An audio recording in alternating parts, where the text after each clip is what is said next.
안녕하세요. 몇 년 전에 있었던 일을 사연으로 보내보려고 이렇게 사연을 씁니다. 저랑 친구인 녀석이 한 명 있는데요. 그 친구와 그 친구의 아내와 있었던 일입니다. 한참 바이러스 때문에 밖에서 술을 마시거나 각종 모임을 하기가 껄끄러울 때 있었던 이야기입니다. 아무래도 영업시간 제한이 있어서 밖에서 술을 마시기가 어려웠잖아요. 지금은 조금 완화가 됐긴 하지만 언제 또 영업 제한이 걸릴지 모르겠네요. 아무튼 그런 영업 제한 때문에 편하게 술 마시기도 어렵고 그래서 친구네 집에서 술을 마셨습니다.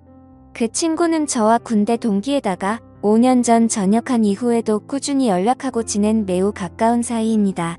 저와 친구는 군대 전역 후에 빨리 취업을 하게 됐고 각자 여자친구가 있어서 빨리 결혼까지 하게 됐네요. 그래서 어린 나이에 집안의 도움을 많이 받아서 빨리 결혼을 할 수 있게 됐고 지금은 나름대로 행복한 가정을 꾸리고 살고 있습니다. 저와 친구가 친한 사이였기 때문에 친구의 아내도 제 아내와 무척 가까웠습니다.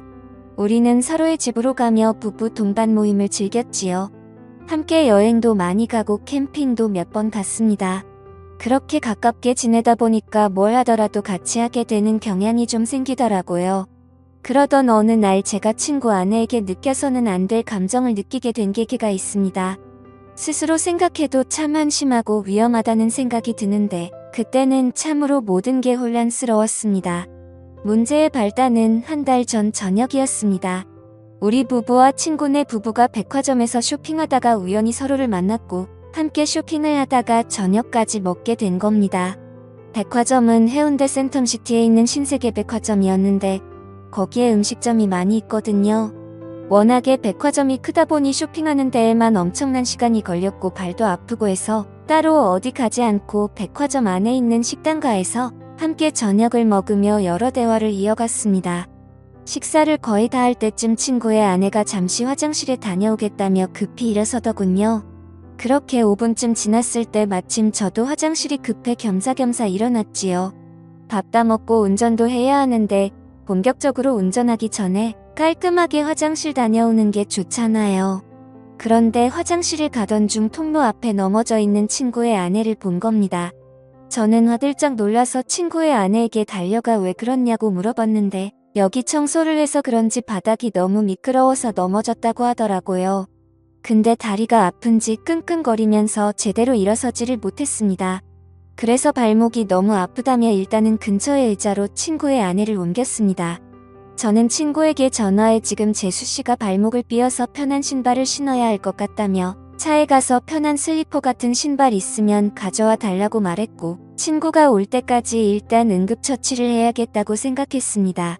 발목 쪽을 만져보니 통증을 너무 강하게 느끼길래 일단 신발을 벗자고 말했습니다. 그렇게 친구의 아내 신발을 벗기는데 저도 모르게 시선이 친구 아내의 발과 다리로 향하더군요. 제 아내보다 하얗고 일자로 예쁘게 뻗은 그녀의 다리는 저의 시선을 완전히 사로잡았고 그녀의 예쁜 발이 꼼지락 거리는 게 너무 눈에 들어오더군요. 발도 정말 작았습니다. 그 작은 발이 너무나 귀엽더군요.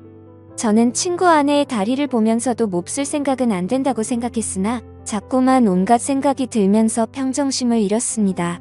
아프냐고 물어보는 걸 핑계로 저는 그녀의 발과 다리를 케어해줬던 거죠. 그렇게 계속 주물러 주다 보니 친구의 아내가 이제 좀 그만 만지면 안 되냐고 하는 겁니다. 그래서 저는 당황하며 그런 게 아니라 혹시나 다른 데가 또 아프지 않을까 해서 그렇다며 말도 안 되는 변명을 늘어놨습니다. 그러자 친구의 아내는 피식 웃으며 예뻐서 그렇게 만지는 거 아니냐며 웃음을 보이더군요. 그 후로 저는 친구의 아내와 어깨동무를 하고 쩔뚝거리며 함께 식당가로 걸음을 옮겼습니다. 가는 도중 분위기가 냉랭한 것이 뭔가 서먹했는데 어느 순간 그녀가 제게 이리 묻더군요. 그렇게 발이랑 다리를 주물럭거릴 정도로 예뻤냐고 다음에 술 한번 사줘야겠다면서 기분이 좋다는 걸 표현하더군요. 그러면서 저에게 자신의 휴대폰 번호를 가르쳐준 친구의 아내. 얼떨결에 저는 친구 아내의 핸드폰 번호를 땄습니다. 친구는 어떻게 된 일인지 저희에게 물었습니다. 화장실 앞에 청소를 해놔서 그런지 물이 흥건했는데 구두를 신고 있어서 미끄러진 것 같다고 말했습니다. 그렇게 재수씨는 슬리퍼를 신었고 친구는 제게 고맙다는데 순간 그 친구에게 미안하더군요. 저는 친구 사이에 고마운 게 뭐가 있냐며 괜찮다고 했더니 이번 저녁은 자기가 무조건 사겠다고 합니다. 화장실에 다녀온 저는 다시금 후식을 먹기 위해서 숟가락을 들었고 제 아내와 친구 아내와 함께 즐거운 대화를 이어갔습니다. 그날은 술도 빠지지 않았지요. 그렇게 즐겁게 마무리를 하고 집으로 돌아왔습니다. 그 뒤로 3일 정도가 지났을 때 이상하게 자꾸 그녀가 생각나서 결국에는 연락을 해봤습니다. 발은 괜찮냐고 병원 안 가봐도 되겠냐면서 그런 시시콜콜한 문자를 주고받았어요. 각자 배우자도 있는 사람들이 이게 뭐하는 짓인가 싶겠지만 무언가 서로를 끌려하고 있다는 게 느껴지는 그런 기류가 있었습니다. 그렇게 우리는 일주일 넘게 배우자 모르게 서로의 연락을 은밀히 주고받았습니다. 어쨌건 그렇게 연락을 좀 하는데 친구 아내가 저에게 매우 적극적이라 혼란스러웠습니다. 문자를 몇 번 주고받지도 않았는데 그 뒤로는 요즘에 뭐하는지 별일 없는지 시간 있으면 술 한잔하자는 식으로 여러 번 말을 하는 거예요. 그렇게 친구의 아내를 따로 만났습니다. 이렇게 친구의 아내와 밖에서 따로 만나는 건 확실히 바람피는 기분이 들어서 최대한 그런 느낌을 주지 않으려고 노력했습니다. 아내 얘기를 많이 했고 앞으로 아이 계획도 얘기하면서 최대한 상대방과 거리를 두려고 의도적으로 노력했죠. 그리고 서로의 대화가 한참이던 때 느닷없이 그녀가 제게 다가오더라고요. 순간 너무 당황해서 너무 어이가 없고 이 사실이 믿기지 않더군요. 그녀를 마주보고 대화하던 제 얼굴은 크게 일그러졌고 친구 아내는 저를 보며 도발하는 눈빛을 날렸습니다. 초저녁에 만나서 그렇게 간단하게 자리를 가지려고 했는데 계속 이렇게 하다가는 뭔가 사고를 칠 것만 같아서 저는 급하게 집으로 가야 한다며 집으로 돌아갔습니다. 솔직히 너무 무섭더군요. 그녀는 정말 친구에게는 과분하다는 생각이 들 정도로 아름다운 미녀인데 왜 갑자기 저한테 그렇게 대놓고 도발을 하는지 믿을 수도 없었고 그럼 그녀의 태도를 어떻게 받아들여야 할지 혼란스럽기만 했습니다. 그렇게 안절부절 못하면서 휴대폰만 보고 있었는데 어느새 시간은 12시쯤이 되었고 마음이 심란해서 잠이 오질 않더군요. 그런데 느닷없이 어디선가 전화가 걸려오는 겁니다. 친구 아내였습니다. 저는 전화를 받지 않으려고 했으나 자꾸만 걸려오는 전화에 난감했습니다. 제 아내는 이 야심한 밤에 누구냐며 짜증을 냈고 저는 회사 상사 전화라며 거실로 나와 걸려오는 전화를 속삭이며 받았습니다. 이렇게 늦은 시간에 왜 자꾸 전화하냐고 말했습니다. 그러자 한동안 말이 없던 그녀는 남편이 오늘 급하게 출산 때문에 지방으로 내려간다며 우리 집으로 오라고 하더라고요. 저는 가지 않겠다고 대답하고 전화를 끊었지만 마음이 너무 혼란스러웠습니다. 사실은 미치도록 가고 싶었습니다. 도저히 그녀의 유혹을 떨쳐내기가 쉽지 않더라고요. 앉아서 10분 동안 안절부절하며 생각만 한 것 같습니다. 이건 마치 하늘이 준 기회라고 생각했거든요.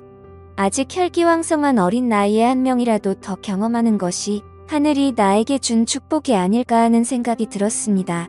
도저히 그 유혹을 떨쳐버릴 수 없었습니다. 결국 저는 자고 있던 아내 귀에 대고 회사에 급한 일이 있어 나가봐야 한다고 둘러대며 급히 옷을 입었습니다. 그렇게 집에서 나온 저는 친구네 집으로 향했습니다. 친구의 집 앞 대문에 서서 가만히 있었습니다. 항상 이곳을 올 때면 친구가 저를 반겨줬는데 오늘은 친구가 아니라 친구의 아내가 저를 반겨주겠다는 생각이 들더군요. 한편으로는 마음이 참 씁쓸했습니다. 그렇게 집으로 들어가 현관을 지나 거실로 들어서니 촛불이 켜져 있었고 와인까지 준비되어 있었습니다. 그 광경을 보고 저는 정말 두근거리더라고요.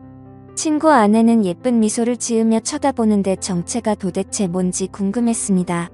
만반의 준비를 하고 친구의 남편을 꼬시는 여자가 정상이라고 생각이 들지 않았거든요. 저는 일단 경계하는 자세로 그녀와 이야기를 이어나갔습니다. 그녀의 이야기를 들어보니 충격적인 사실을 한 가지 알게 됐습니다. 자기가 지금 이러는 이유는 자신의 남편이 먼저 바람을 폈기 때문이라는데요. 남편은 어느 순간부터 출장을 굉장히 많이 가기 시작했고 그런 남편이 의심스러워서 남편의 휴대폰을 조금씩 봤다고 하더라고요. 근데 남편의 휴대폰에는 직장 동료와 주고받은 연락이 상당히 많았는데 그 중에 몇 명의 후배와 나눈 연락은 느낌이 많이 달랐다고 합니다.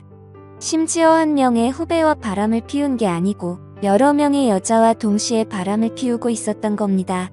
그러니까 그렇게 출장을 핑계대며 항상 외박을 했던 것이었어요. 그래서 자기도 바람을 필 생각으로 저에게 도발을 했다고 말하더라고요.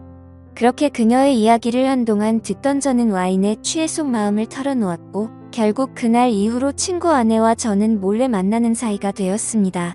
어떻게 보면 참 이상하다고 생각할 수도 있지만 서로가 연인처럼 만나면서도 친구 아내의 고민과 깊은 감정까지 주고받았습니다. 그렇게 몇 달이 지나고 여름 휴가를 받게 되는 날이었습니다. 제 친구 녀석은 아니나 다를까 여름 휴가를 받아놓고는 또 장기 출장을 핑계로 누군가와 제주도 여행을 갔더라고요. 그동안 저도 궁금해서 친구에게 이런저런 이야기를 들었는데 저에게 자신의 외도에 대한 이야기를 다 하더라고요. 그래서 저는 이미 친구가 뭘 하는지 확실하게 알고 있으니 마음 편하게 친구의 아내와 바람을 피기 시작했습니다.